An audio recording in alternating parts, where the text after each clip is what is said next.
ఇక సింధూర తల తుడుచుకుంటూ ఉండగానే ఈలోపే తులసి అయితే అక్కడికి వస్తూ ఉంటుంది. అలా తాళి చూడబోతూ ఉండగానే సింధూర కంగారు పడుతూ తాళి లోనికేసుకుంటుంది. ఈ తులసి అక్కడికి వచ్చి "అమ్మ సింధూర ఏం చేస్తున్నావు?" అనగానే "అమ్మ నేను వేస్తా అత్తయ్య ముగ్గు" అని చెప్పేసి సింధూర అంటుంది. "పర్వాలేదులేమ్మ రోజు చేసే పని కదా నేను వేస్తాను నువ్వు తల తుడుచుకో" అని చెప్పేసి తులసి అయితే అక్కడి నుంచి వెళ్ళిపోతూ ఉంటుంది. ఇక సింధూర చంటి వైపు చూసి "చంటి ఏం చేస్తున్నావు? మొంగు అడుగుతున్నావా? వేడి నీళ్ళు పెట్టాను స్నానం చెయ్యి" అనగానే తులసి ఆ మాట వింటూ ఉంటుంది. ఇక చంటి లేదమ్మాయి గారు నాకు చిన్నప్పటి నుంచి సన్నీళ్ళు చేయడం అలవాటు. మన ఇంటికి అక్కడక్కడ అలా చేశాను కదా! ఇప్పుడు కొత్తగా వేడి నీళ్ళేంటండి నాకొద్దు అని చెప్పేసి చంటి అంటాడు. చంటి నువ్వు మా అతిథివి కదా! నువ్వు అలా అనకూడదు అని చెప్పేసి సింధూర అంటుంది.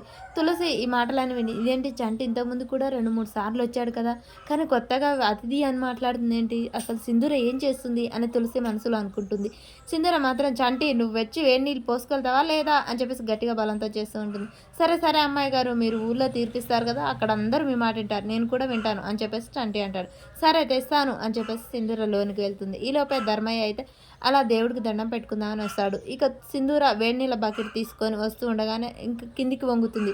అలా తాళి మళ్ళీ బయటికి రావడంతో సింధూర తాళిని చూసుకోదు. ధర్మయ్య దగ్గరగా వెళ్తూ ఉంటుంది. సింధూర తాళి చూసుకోకుండా వెళ్తుంది. అలా ఇద్దరిని ఒకరొకరు అయితే చూసుకోరు. తాళి కొంచెంలో మిస్ అవుతుంది చూడటం. అలాగే బయటికి వచ్చాక తులసి కూడా సింధూర మాటలకే అర్థం కాక అయోమయంగా చూస్తూ ఉంటుంది. అమ్మ చంటికి దోసెలంటే ఇష్టం. రాత్రే పిండి రుబ్బి పెట్టాను.